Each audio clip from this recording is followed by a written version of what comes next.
Welcome to the Get Published podcast, sponsored by Brodie Consulting Group.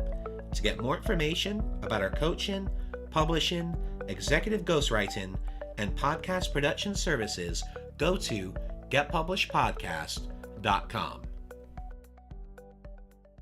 Hello, I am Paul Brodie, and thank you for joining us for another episode of the Get Published podcast, where we help authors get published with a proven system that works. Today, we're being joined by Laura Adams, author of Debt-Free Blueprints, How to Get Out of Debt and Build a Financial Life You Love. Laura, welcome to the show. Thank you so much for having me. Are you ready to get started?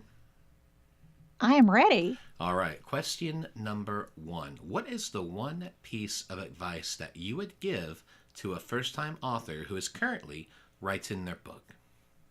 Yeah, it depends a little bit on whether you're going for a traditional publishing relationship or you're self-publishing. You've definitely got so much more control when you're self-published.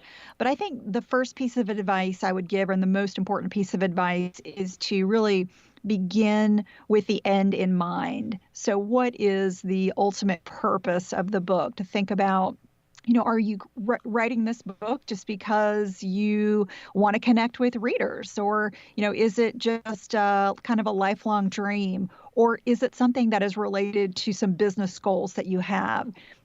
Thinking about what the purpose of the book is first will help you in your strategy along the way. I think a lot of people write a book and then go, oh my gosh, well, how am I going to market this? And what am I going to do with it? If you begin with your end in mind, it will really help mold you and help you formulate successful strategies for reaching that goal along the way. You gotta start with that, and I think work with it in parallel while you're writing the book. And what do you feel is the hardest part about getting published? Yeah, I mean, again, it's pretty easy if you're self-publishing. There's so many great ways to get your book out these days. There are really no barriers or gatekeepers if you're in the self-publishing world. But if you are going for something that's traditionally published, I think the hardest part there, and by the way, I've done both traditionally publishing. That's really where I got my start through Macmillan. And, I think for that relationship, the hardest part is proving to them, to somebody, either an agent or to somebody within the organization directly, that you're worthy of being published, getting their attention. And in order to do that, in many cases, you've got to have a platform. You've got to already have a built-in audience that they know you're going to be able to sell books to. So that's, one of the big challenges. If you're self-publishing, in many cases, you can publish the book and then work on your platform. Certainly, the more you do with the marketing in advance and the more you can build your platform ahead of a book, the better it's going to do.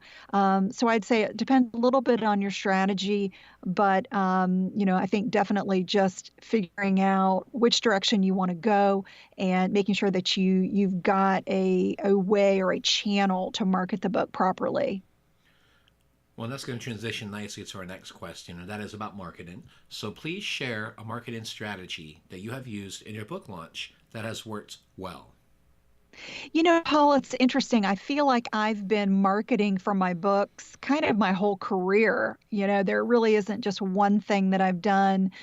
There's certainly lots of tactics, but when I started out, my goal was really just to create content for free and to build an audience through the Money Girl blog and podcast. And so I was creating a lot of content for free. And, that was like 10 years ago when I started. And I remember when I had friends and family say, why are you creating all this content for free? You've got an MBA, you've got a career, you've got all these things going for you. Why would you create content for nothing? And the reality is that was sort of my way of giving back to a community that I didn't even have yet. I wanted to create that community And I did that by creating the content that they wanted. And then as I sort of built that bigger and bigger, and I got to know more about those people, I was able to really figure out what it is they wanted to hear. And my world is all about personal finance. So it was what questions do they have, and figuring out how I could best serve the needs of that community.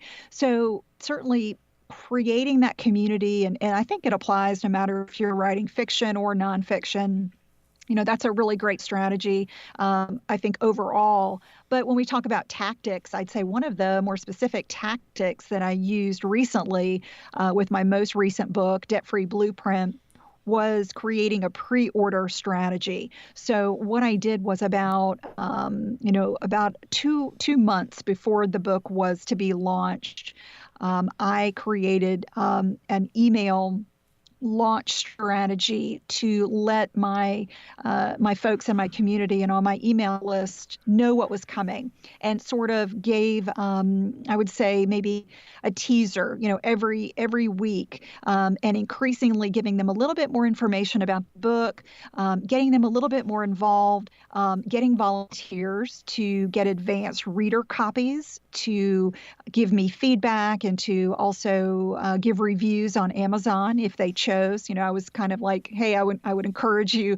It would be great for you to give your feedback. And so that helped to create buzz around the book, and pre-order was available at a great price. So I was able to get a lot of folks to buy in. Generally, I started that pre-order process 7 days, one full week before the actual launch. And I found that was a good length of time, because I think if you go too far in advance, if you let people order, 2 months in advance, there's not a whole lot of incentive there. They don't want to pay money and then wait, 2 months for the book to get into their hands or to be downloaded.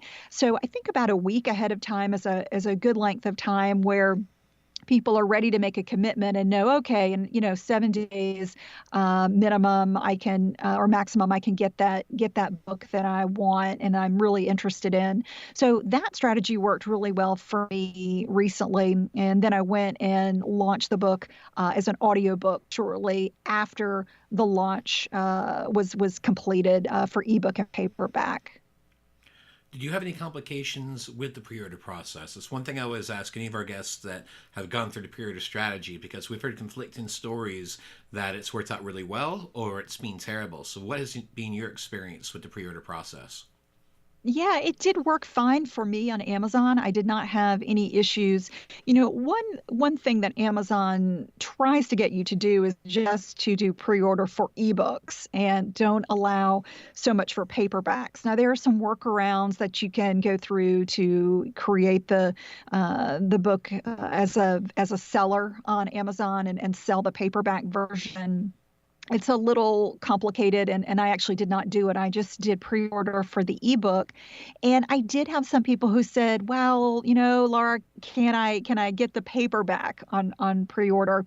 And my answer was no, but it will be available in a week. So the only, I would say, difficulty or challenge was that not everybody wants an ebook, right? Some people want an audiobook, some people want a paperback. So only being able to provide the ebook version is a little bit of a barrier, but I would say overall, I was pretty impressed with the results I got. I think it's well worth it. Well, let's talk about your favorite book. So, what is your favorite book, and what was the number one thing that you learned from it? Yeah, a book that I have read a couple of times is The One Thing by Gary Keller and my friend here in Austin, Jay Papasan, who are the co-authors of that book. And it was, I think I read it at a pivotal time when I was really looking for ways to focus, and having a lot of things on my to-do list and a lot of things that I wanted to accomplish, but was feeling frustrated that, I couldn't get them all done. And so it really breaks down the idea and the process of figuring out exactly what you should be working on at any given time, and thinking about working on projects and tasks that help make other things on your list unimportant. So it is kind of an interesting strategy for really focusing in on what you should be doing at any given moment. And that book really has stuck with me. And for a final question, what is your favorite quote and why? Yeah, I love, it's not so much a quote, but the idea behind Parkinson's law. And I don't know if you've heard of this, but, basically, this is the idea that work expands into the time that you allow it. And that's not the actual verbiage of the law, but that's kind of the idea behind it. And so I love the idea that you can create work faster and better if you allow yourself a shorter window to get it done. And I find this with myself over and over. If I give myself, let's say, a year to write a book, well, believe me, it's going to take a year to write a book, right? But if I say, well, gosh, what can I do to get this written in 6 months or 3 months, or get this article I'm working on completed in 2 hours instead of 4 hours? If I give myself the time to get a task completed, I am always going to take at least that much time and probably more. So these kind of artificial constraints that we put on ourselves are a little bit of a trick, a little bit of a mind game that we can use to help us create more work. And not that more is better, not that quantity is better than quality, but I find that oftentimes we put off tasks until the very last minute because we can. So if you give yourself less time and a shorter deadline, you usually can get the work done in that shorter time period, and it's just as good. Well, Laura, I want to thank you for being a guest on the show. What is the best way for people to find you online? Yeah, I would love for people to check me out at lauradadams.com. That's my personal site. I've got all my books listed there, as well as information to the Money Girl podcast, which is a show that I host every week on a different financial topic.